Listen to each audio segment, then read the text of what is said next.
etiquette we use to navigate the world so as not to run up against other people unnecessarily. We use lubricant. But political correctness is a bit different. Political correctness seeks to reduce the scope of acceptable thought and language in order to guide discussion in a particular ideological direction.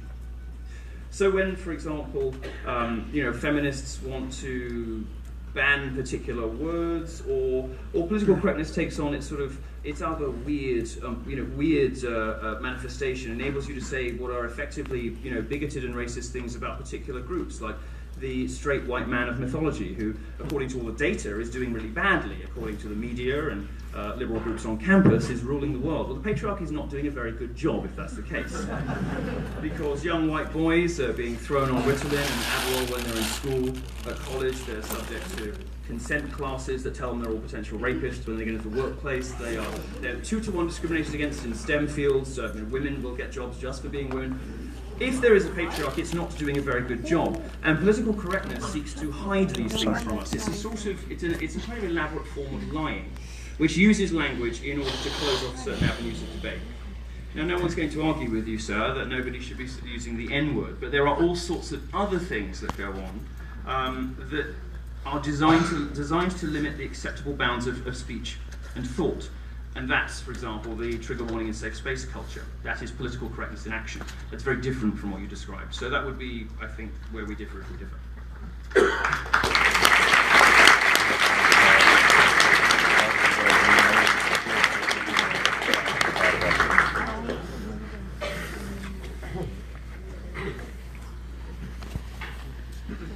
So I have a question. You said earlier you believe that you think that the Black Lives Matter movement and the KKK are equivalent.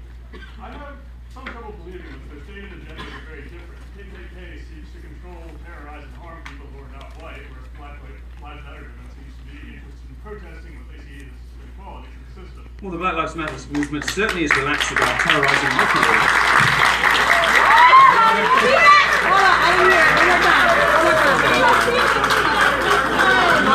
I'm not suggesting for a moment. I didn't actually call them equivalent. What I said was the world they want looks quite similar. In terms of the segregation they want, the sort of racial divisions they like to show.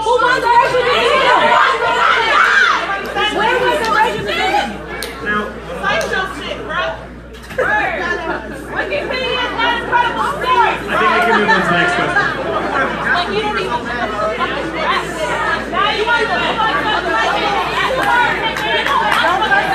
come here with questions you can't answer. You don't want segregation.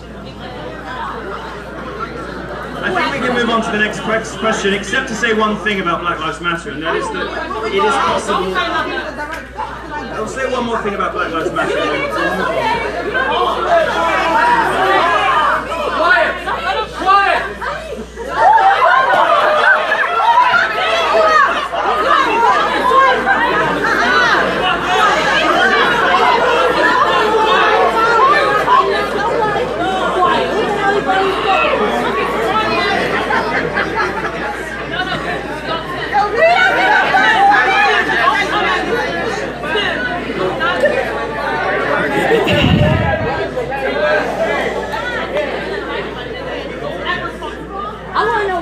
Listen, you're taking time away from questioners, which is rude. I don't care what you believe in, but you're being rude, so stop it. Was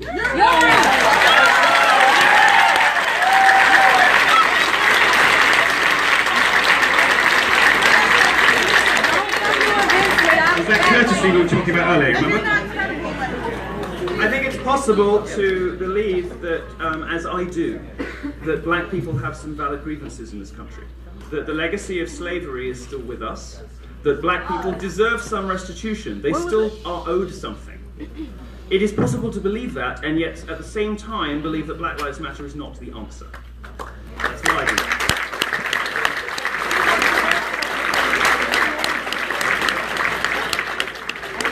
And to equate, as Black Lives Matter so often does, anybody who disagrees with their particular methods. So what's the answer?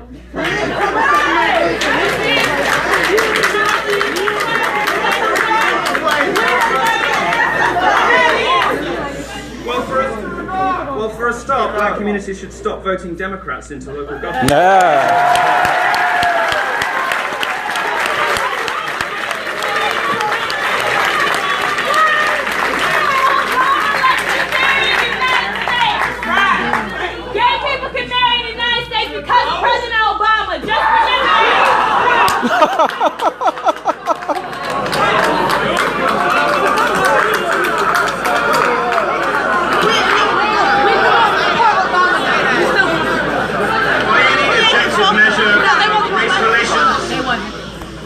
Objective measure, race relations compared to when Obama came into office are a disaster. Obama has done nothing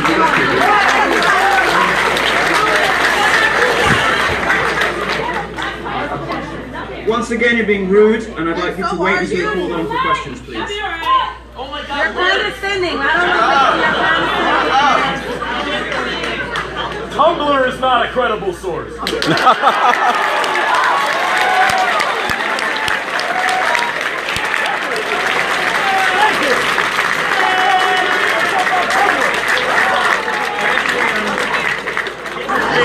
Here's the thing about the American university system that the Black Lives Matter movement hasn't understood yet. And it is that if you go to somebody with mind, intellectual humility, and you ask them to have a discussion with you, you present your version of the argument, you present the facts, and you ask them for a calm, mature discussion, the chances are they'll listen. And the chances are that you'll be able to reach an accommodation. The chances are that at least you will have a good idea of what the other person believes. Black Lives Matter prefers to simply shout until the other person goes away.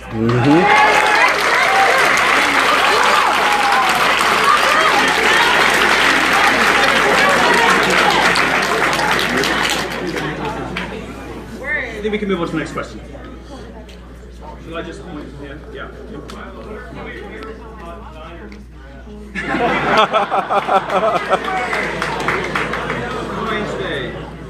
I'm in New and Lingwood today, which is a very fine British tailor on Jermyn Street.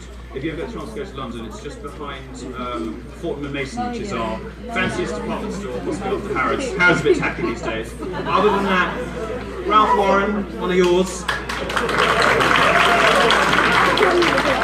And, oh, I don't know, probably, who's my favourite? Maybe, yeah, maybe Armani. Alright. Okay, next question. Thank you. Okay, was that over there? Yeah.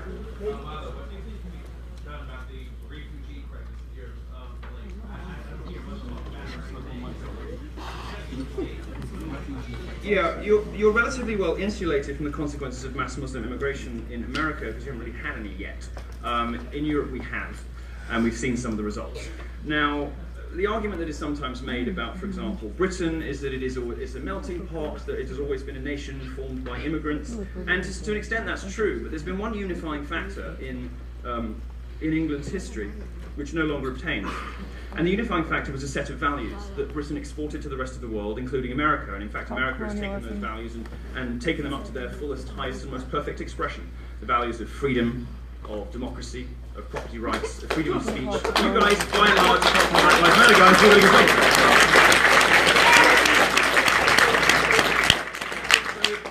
So it makes me sad to see America slide into European-style healthcare and European-style language policing under this president.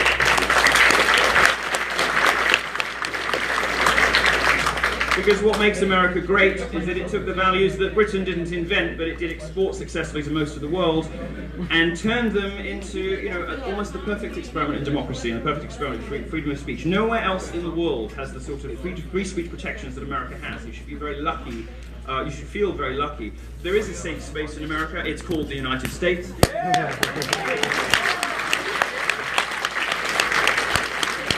It's what enables you guys to be rude. It's what enables these guys to be awesome. It's what enables all of you to say what you feel, how you like. And that safe space, which we call America, is the best distillation of those values. Now, the problem is that those values are under threat in Europe, and the threat that they're coming under is from radical Islam. Politicians have lied for generations, and the media has lied for generations to voters about what exactly mass Muslim immigration would mean. I wrote a column saying, as a gay man, I'm relatively terrified of it because I've seen what happens in Germany, I've seen what happens in Sweden. In Sweden, government officials said that gay people were being unnecessarily provocative for having their gay pride march go through a predominantly Muslim area. Well, actually, that's the point of gay pride. It's to stick two fingers up at reactionary, bigoted, backward cultures.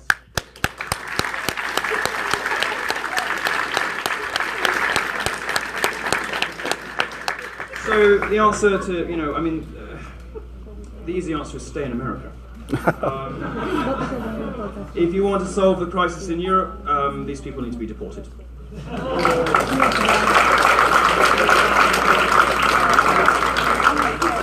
Next question, please. I'll come this side next, I promise. This one?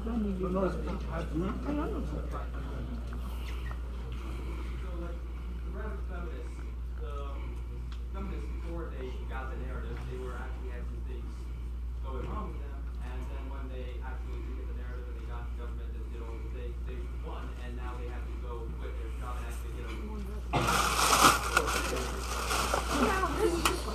What's the question, sir? She said, I got it. He got me fucked up. That's what she did. He got me fucked up too.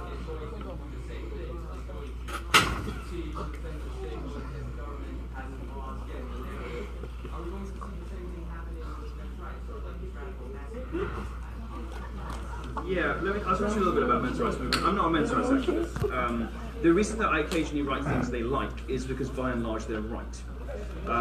They are right in many cases about the way that society is being re-architected to be quite hostile toward men. They are right about a media culture that makes it perfectly socially acceptable to say kill all white men. Makes it perfectly socially acceptable to say the most appalling, bigoted, nasty, spiteful, vicious things about men, and for the most part we're men so we can take it, that if they were reversed the other way would be considered the most appalling sort of sexism. Now the media has created an environment in which it is open season on men. And for the most part, men being stoical creatures have sort of just put up with it. It's reached fever pitch now, it's reached such extraordinary proportions that even women are giving up on feminism because they realise that it is a poisonous creed that pushes the genders apart.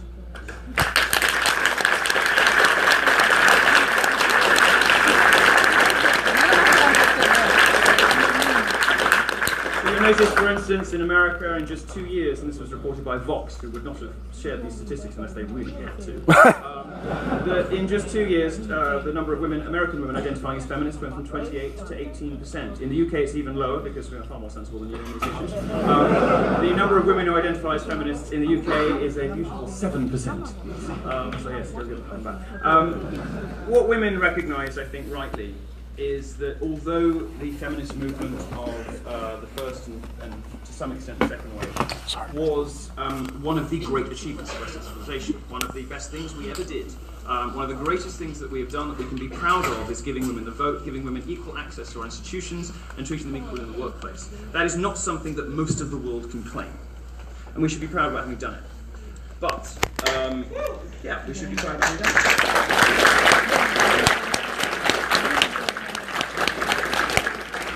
Not because, I mean, it seems slightly silly to congratulate ourselves for giving the women the vote, and that's precisely my point.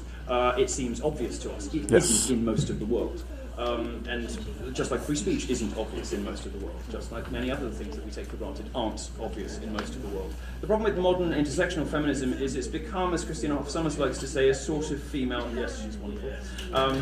By the way... I don't know how many of you travel regularly, but Christina and I are going to do a joint lecture on feminism in Minnesota. It's called Calm Down. So it's on the 17th of February, so if you want to hear us more specifically on those issues. The problem with modern intersectional feminism is, as she says, it's become a sort of female chauvinism, where almost a kind of female supremacy, where men are routinely vilified and ridiculed. The men's rights movement has correctly identified this phenomenon. And they're the men who don't just stoically put up with it, because they're the men that recognise this generates some problems. It generates some problems if you have a child who you can't see. It generates some problems if you divorce somebody and, for no apparent reason, lose half your ship. Sometimes being gay is alright. It creates some unfairnesses. Women cannot at once shriek at men for holding doors open for them, and at the same time demand the sort of courtesy and consideration that we have, for example, enshrined in our tax code, where they get to pay much, much less in and take much, much more out for no apparent good reason. So the men's rights movement, from my perspective as a gay guy, mostly right about things. Now, I don't particularly like the tenor of a lot of the conversations they have, but consider this. Men have been told for 30 years by feminists, that women want to be treated just like men, that they're just the same, they're exactly the same, there's no difference, any difference between the genders is socially constructed, women are just as tough and just as able as men. In many cases they are, but in many cases they're not as tough as men. And in many cases, women actually are sensitive creatures, and what feminists have done is sort of beat out chivalry from the public square, which I think is a shame. They've encouraged men to treat women not as precious objects to be worshipped, but rather as combatants in a culture war. I don't think that's healthy. And when feminists tell men, treat us just like you treat each other, well, that's what the men's rights movement does, because taunting is how men bond. If you've ever been to a locker room, which I have. I've been to a locker room here. If you've ever been to a locker room or on a sports pitch or taken part in any kind of competitive sport, you will know that taunting is one of the ways men bond. Well, men can cope with it, women very often can't. Well, I debated a professor on this on Sky News who admitted very readily that women do crime well. I'm still sitting here. Shut up! You shut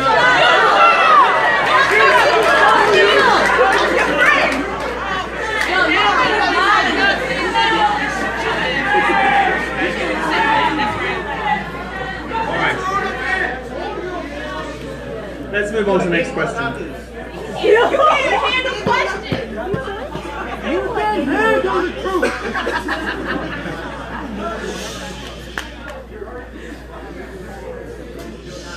Yeah.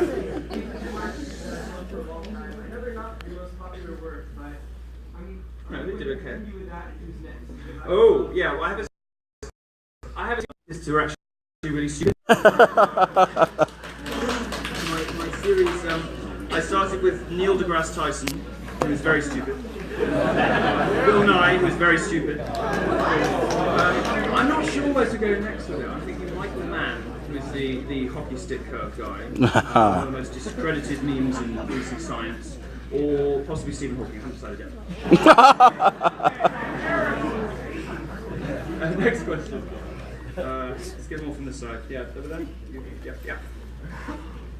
Milo, my question to you is, do you think Black Lives Matter is, for proponents of it, they could have to be a systemic, deliberate killing of black men targeted by the police?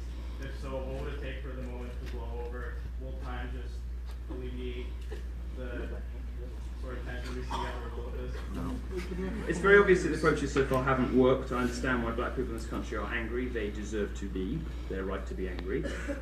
But the sort of racially divisive, hateful, intolerant, yell until they shut up and go away, intimidatory tactics of Black Lives Matter are very clearly not the way to repair tensions between the races. You don't fix a society and enable people to work together and be happy together and live, love and prosper together by driving division between the races, and that is the effect of Black Lives Matter. Very straightforward. Now, what happens with this movement? Who knows? I think that much of the impetus of Black Lives Matter comes from a sort of white liberal guilt. And you see a lot of the journalists who support it most fervently in the media are all sort of bitter 35-year-old white liberals. And very often they buy into this sort of, we're responsible for all of the awful things in the world. Well, let's just get real on this, okay? Well, yeah, but we also went to the moon and built the internet and the pyramids.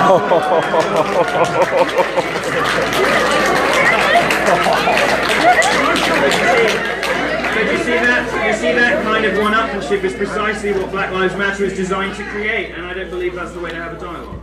I don't believe that's the way for us to heal. I don't think that's the way for people to get on. I'll tell you an interesting. The reason we don't have this problem in England, we have a very different history when it comes to slavery in England. But I'll tell you why we don't have a Black Lives Matter in England, and it's because. Get your back straight, boo. This big. It's because the majority of black people who came into England originally, Afro-Caribbeans, came with the same set of values that many of the white locals had. They believed, many of them had gone to English schools. They believed in some of the same values British people had, and this is one of the reasons why, in Britain at least, Caribbeans have some of the highest rates of interracial marriages of any group in Britain, because the black people that. Sorry. How did they get to the Caribbean?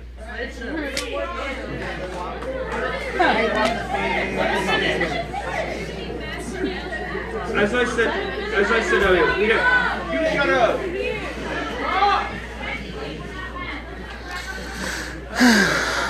As I said earlier, we don't have the same problem with this in the UK. Partly because we don't have such a large community that is so obviously deserving of restitution. My suggestion is that black people should stop voting for Democrats. I said that earlier because that clearly hasn't worked. All of the racial tensions, all of the overflowings have happened in Democrat-run cities. And they've happened because black people vote badly. They vote for Democrats. What they should be doing is voting for people who are going to instill a sense of aspiration in local communities and not perpetuate victimhood and grievance culture. Because the perpetuation of victimhood and grievance culture, which is sort of what we're talking about in feminism and in campuses generally, is precisely what's holding American black communities down. And until people stop playing the victim and stop trying to rank races against one another, which is what Black Lives Matter tries to do, we're not going to get there. Next question, please.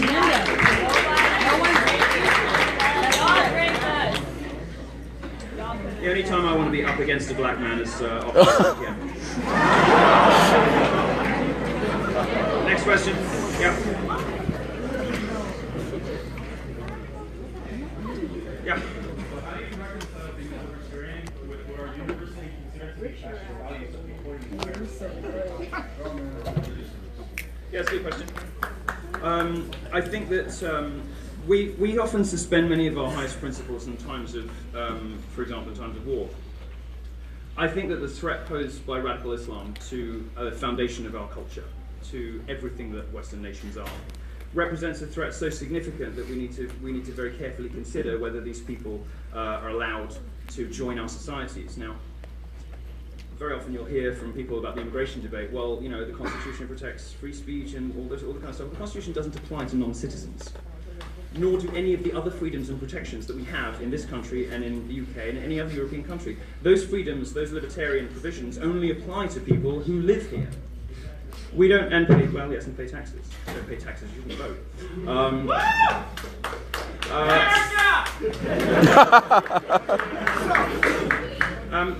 We're not under any obligation to import barbaric, backward cultures, which suppress women, which discriminate against homosexuals, which are the genuine patriarchy, if there is one anywhere in the world. Because it's not on American college campuses, it's in Raqqa. Yeah. We're under no obligation to import those people into our communities. I'm a libertarian insofar as I believe that when you live in this country or you live in the UK and you pay taxes and you subscribe to the values of that country, you should be free. You should be left alone and be free to do as you want. That doesn't mean that